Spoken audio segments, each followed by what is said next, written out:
Welcome to this episode of Diabetes 2-Minute GYAAN series. This is Dr. Neeta Deshpande.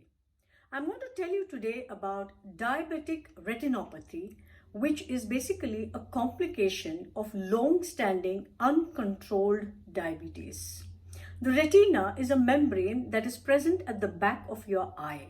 And with uncontrolled sugars, you can get bleeding into this membrane, which can affect your vision and ultimately lead to blindness. So how can you detect this?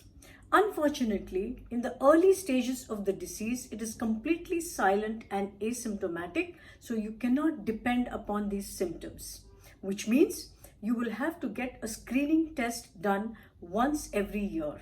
It's called a fundus examination or a fundoscopy, which will tell you whether your retina is healthy or not. If there is a hint of retinopathy, then one can get some treatment done to halt it in its tracks so that it does not progress. So you can do a laser therapy which will completely halt the progression provided you keep your blood sugars normal.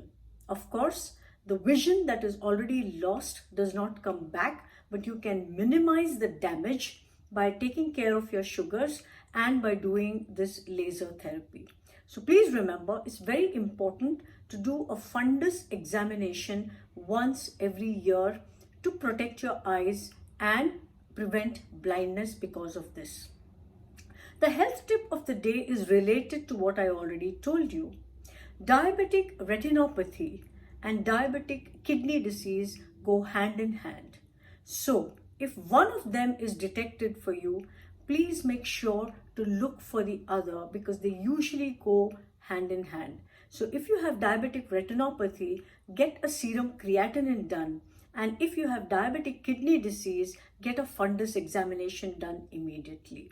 Thank you, and more in my next.